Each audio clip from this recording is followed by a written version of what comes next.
Hello everybody and welcome. My name is Christian Mullen and this is Money and Mouth Productions, the YouTube channel dedicated to character growth and putting my money where my mouth is. So in the last episode I was talking about my long-term goals and how I planned to achieve those goals. I set my long-term goals and then short-term goals or milestones which I would actually use to measure whether or not I was making progress to those ultimate goals.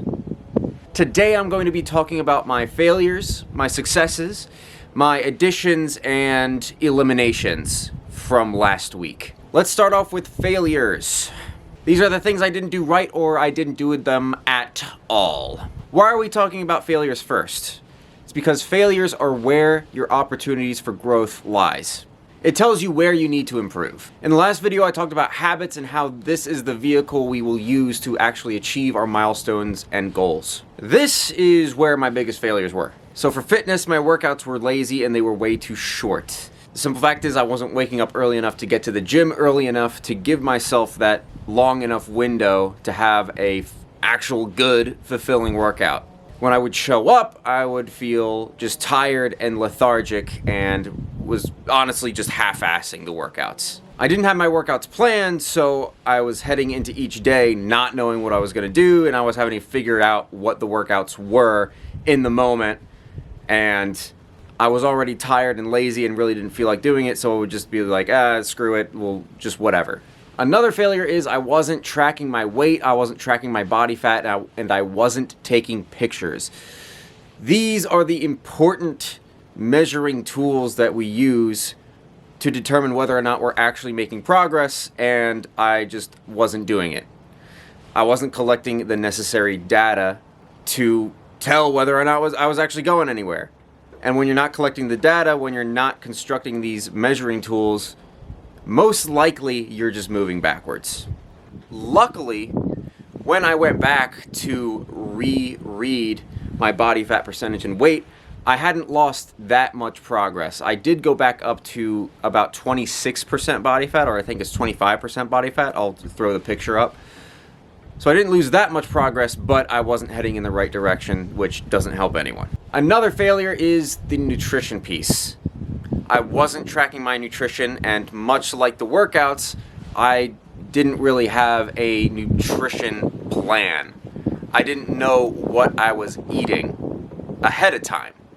So I would just go to the grocery store haphazardly, pick up whatever, like, I don't know, I don't have any meals set up in my head, I don't know what I'm supposed to be eating, I don't know why I'm supposed to be eating, so I'll just pick up whatever here and there, and if I don't have enough food or if I have too much food, whatever, I'll figure it out from there.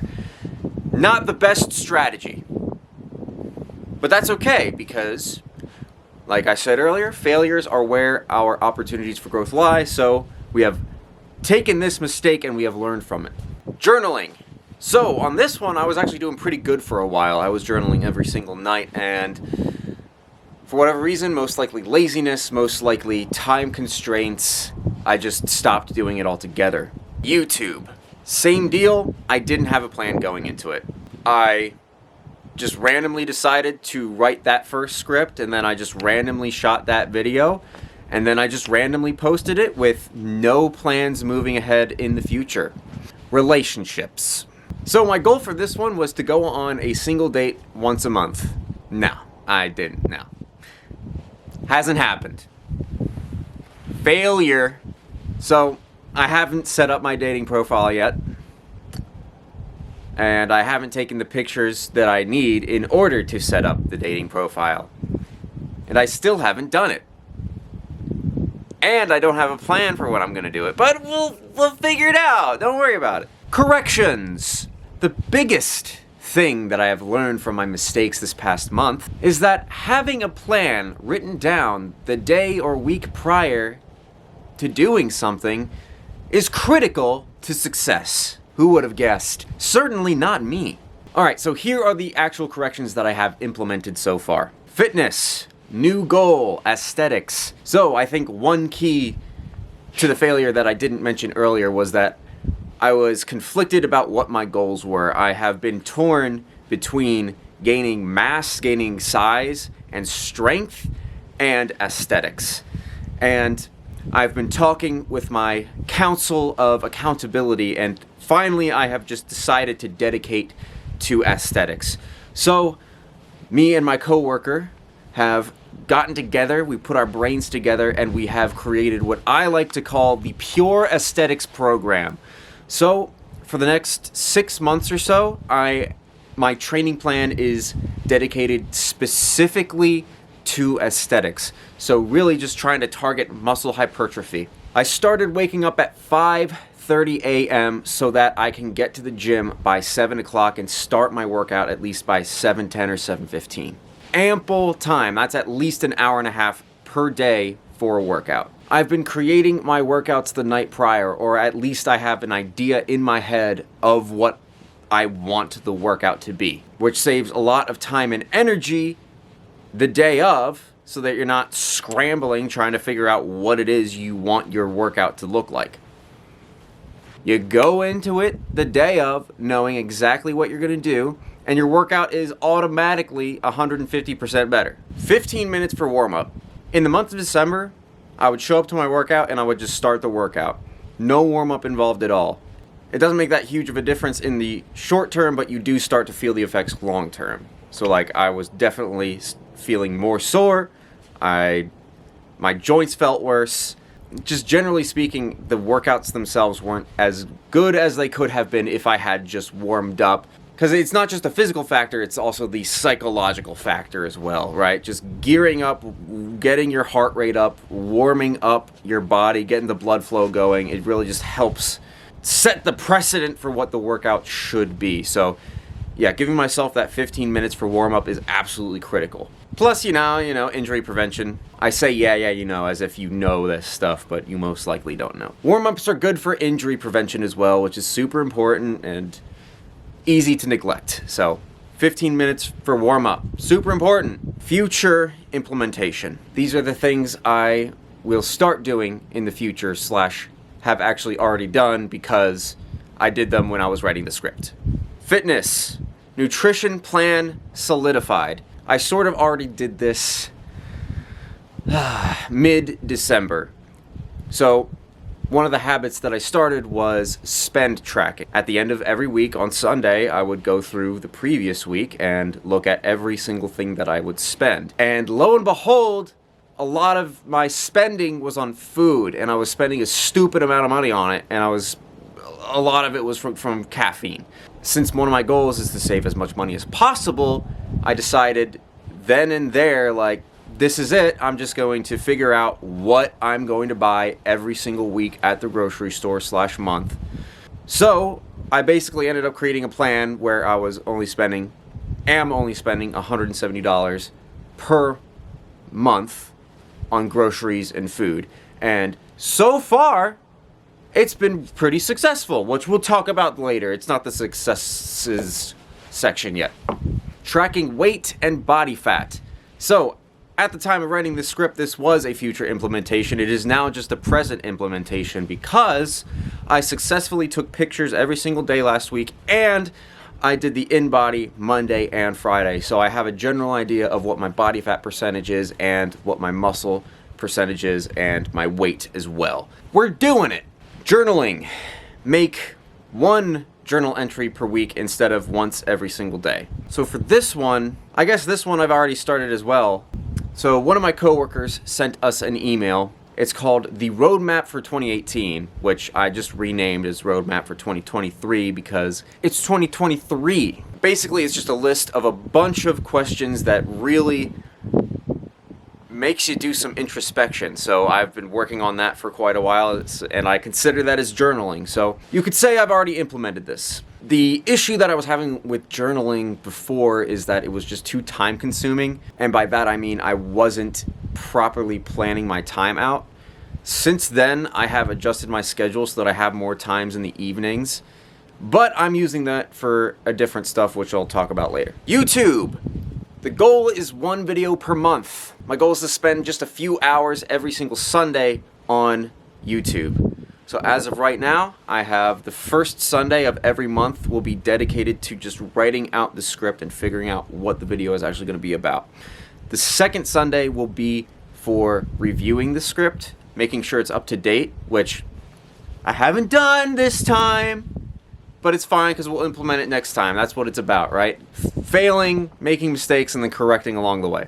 It's the point of the journey. So, the second Sunday of each month will be dedicated to filming the YouTube video and correcting the script as necessary. The third and or fourth Sunday of the month will be dedicated to editing the video, actually putting all of the clips together, cutting out all the unnecessary ums and uhs, which I don't really think I've been doing this time around, but we'll see in the editing process. And then finally just uploading the video. Dating. The plan for the future implementation is to really dedicate a specific day and time for a photo shoot, for just getting all the pictures necessary, like good quality pictures, to set up the dating profile. I have a few friends who said that they would help me with this, and they said that they have helped their other friends with it before, and that they were able to get a relative level of success, so I trust them with that, and then we'll see how it goes in the future.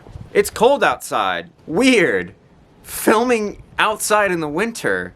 What a wild idea. Successes. Now that we have addressed my areas of improvement, it is time to address my successes and wins. Career milestones. I have absolutely crushed my milestones for the career milestones. My goal was to make 1 sale, and I have made 2 so far.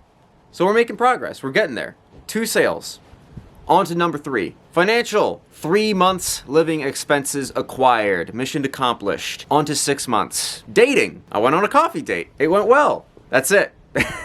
Social goals. Friendships successfully maintained. Good job, me. One of my goals was to talk to someone new every day, and since I work 2 jobs where we constantly have new people coming in and out, it's easy. It's built in. I don't even have to think about it. I talk to someone new every single day. Additions. Listen to Earl Nightingale every single day. So, during Christmas break, I was randomly swiping through YouTube when I discovered this dude, Earl Nightingale. I think the thumbnail of the video said something like, "Are you willing to pay the price for success?" Something along those lines.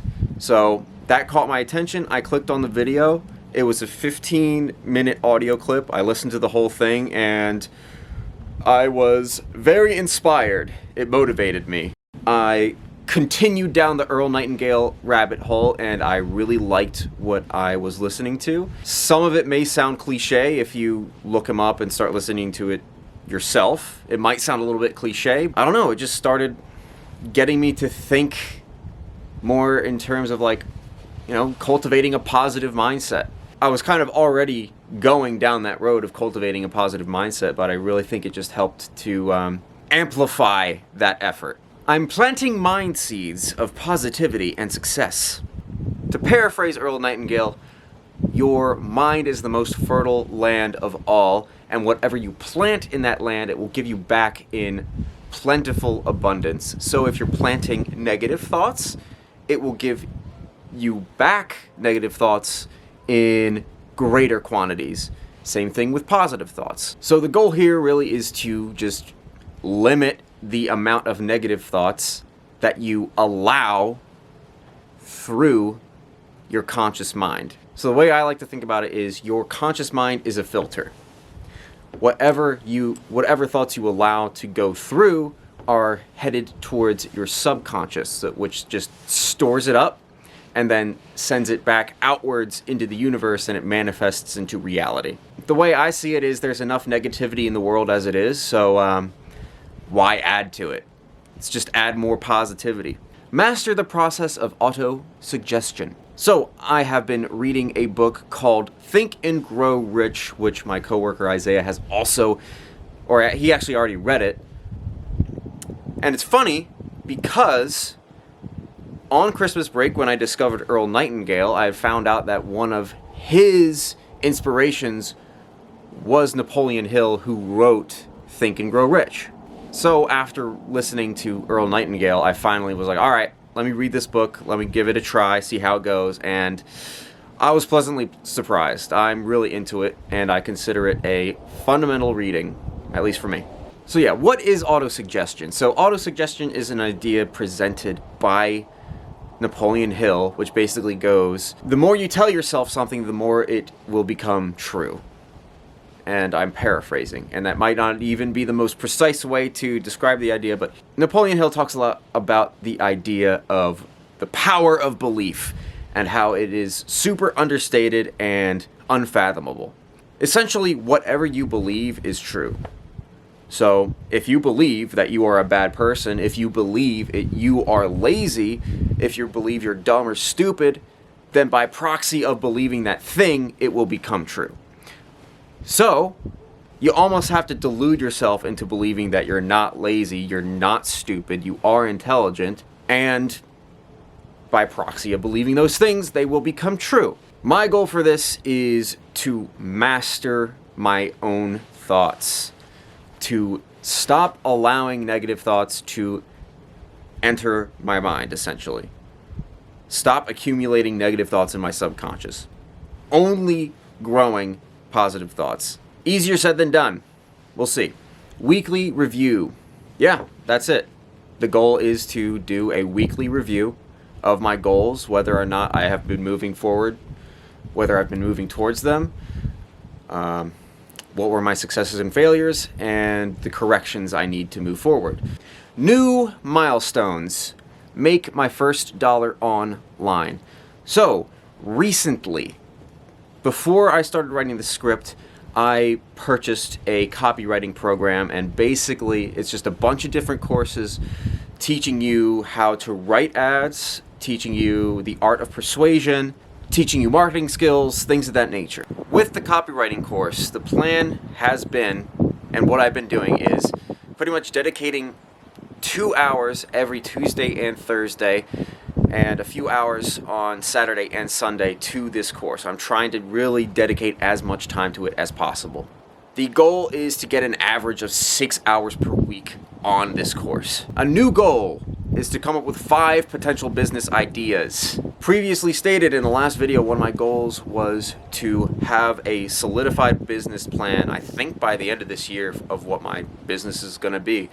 So the first step towards that is really just to start thinking of potential business ideas. So let's try for 5. Reading. In the last video, I don't think I actually set this goal or mentioned it. So what I've been doing is for the past few weeks, I have just been taking at least 15 to 30 minutes to read.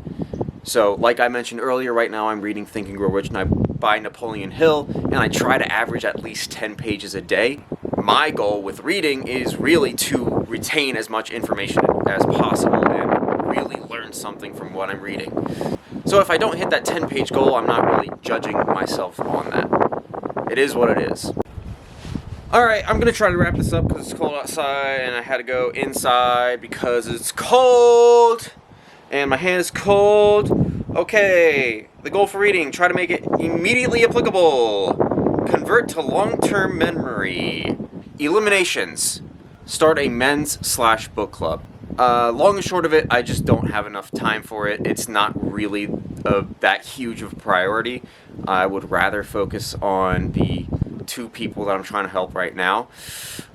I mean, between working 60-hour weeks and trying to do these courses, it's just like, it's not a priority. So yeah, that's pretty much everything up to this point. I am not 100% sure that I didn't miss anything, and if I did, then, you know, we'll just make sure that I don't miss anything next time. I feel like I made a lot of progress so far. I feel like I have built a really solid routine so far, and it's still improving, you know, like I find things every single day that I need to tweak.